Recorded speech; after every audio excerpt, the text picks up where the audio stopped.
In this video, we investigate the case and FBI interrogation of a hospital employee turned serial killer, and you will see just how evil a person can be. I don't know why it would be crazy to do something like that. The year was 2018 in Clarksburg, West Virginia. Officials at the Louis A. Johnson VA Medical Center report a string of suspicious deaths to authorities. The director at the medical center contacted a 27-duty phone number and indicated that the facility had reviewed multiple instances going back to January 2018 and had identified multiple patients who had suffered from severe low blood sugar. All except for one of the patients had passed away shortly thereafter. The victims in this case were all elderly men, and they all had various health conditions. However, the clinical expectation was that they all were supposed to be discharged. Death did not appear to be imminent, and the medical doctors found it unusual that multiple non-diabetic patients were dying of these severely low blood sugars. There was no logical reason why their blood sugar plummeted to such dangerously low levels. When investigators realize the enormous scope of the investigation, they reach out for additional resources. They contact the local FBI office, and they get involved in the case. Through time cards, work schedules, and other records,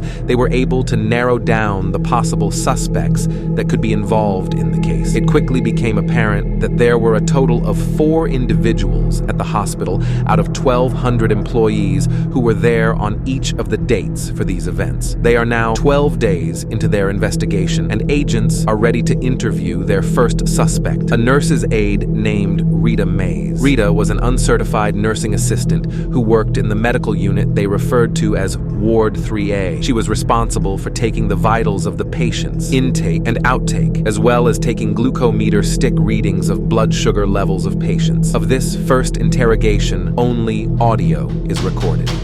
Are you ever administer insulin to patients? No. Not at all? No. The aides are not to give any type of meds. And what about the med room? Do you go to the med room where they keep the medications? The only time that I've gone in there is when I've been with a nurse.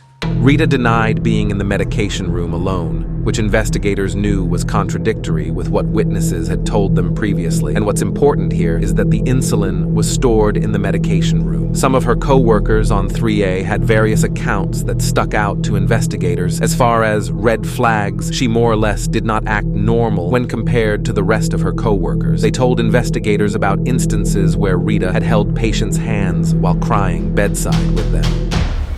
I'm not going to find that what you're telling me, I'm not going to find that part of it's not true or all of it's not true.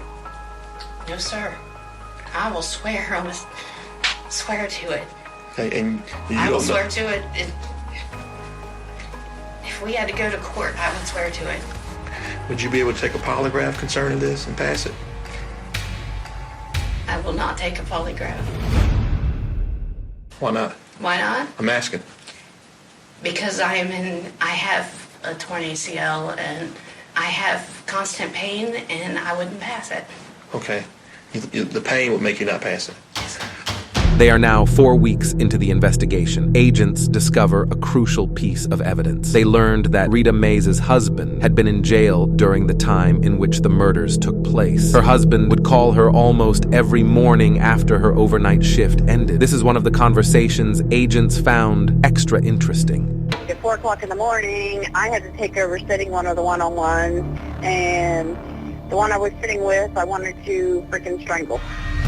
Why? I couldn't keep him in bed. They had given him Haldol, and that didn't work, so they gave him 2 shots of Haldol, and he still was wound up. Investigators compare the date and time of Rita Mays' call with her husband to her work record. They found out that when she returned the following shift after having placed that call and made those horrific comments, the same patient suffered low blood sugars again, indicative of this patient being administered insulin on 2 different occasions. A month after their first interview, investigators bring Rita Mays back for a second interrogation. They bring in a special agent from the FBI Behavioral Analysis Unit to conduct the interrogation. My understanding is, did you win the Nurse of the Year award? The year before last, nurse's aide. Yeah, and I've heard that. And I've heard that you're the go-to person You do exemplary work. The special agent starts by paying compliments to Rita that would not only allow her to agree with her and engage her in talking and building rapport, but it also makes Rita feel like she has the power in the conversation. And now that she has built rapport, the special agent changes tactics to see how Rita Mays behaves under pressure. For whoever may have had a role involvement in this, do you think there's ever a justification for doing something? I don't know why. That would be crazy to do something like that. That's basically taking a life. And that's not a good thing. Not at all. I'm here to listen and to want to understand you and what happened. Are you saying I did something? Is that what you're trying to say? Because I didn't do anything.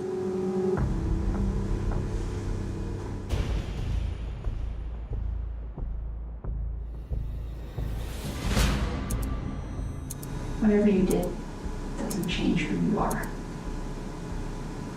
It doesn't. You're still that person. I didn't do anything. There's a lot of people saying you did. Tell me what happened. Truth. After today, I cannot make that promise to you. That you'll be sitting across from somebody who will listen to you. You can see that Rita has hunched her shoulders and drawn her arms across her body. She is in an extremely defensive position. It's almost like she's panicking a little bit. I think with what you're accusing me of, from here on out, I need a lawyer. After nearly 5 hours, Rita ends her interrogation, but investigators continued to monitor her behavior, and right after the interrogation, there was a massive payoff. Within a few hours after the interrogation, Rita buys a book called I'm Dead. Now what? This indicates that she's potentially having some suicidal thoughts. Why? Because she's just been told that she is the prime suspect in all of these cases. In March 2019, the hospital terminated Rita's employment after finding she lied in previous interrogations about accessing the medicine room alone, contradicting witness statements. After reviewing hundreds of thousands of hospital employee emails, years worth of internet browsing history, a review of hundreds of hours of recorded phone calls, investigators learned that Rita would talk with other staff members on Facebook Messenger, and they would discuss patients in real time. And Rita was referring to some of the victims. What happened to this patient who was in this room, and what about this patient? So she was essentially following up to see if they lived or if they died. 3 years after the first murder, Rita Mays takes a plea deal confessing to killing 7 of the 9 patients who died and assaulting 1 who survived.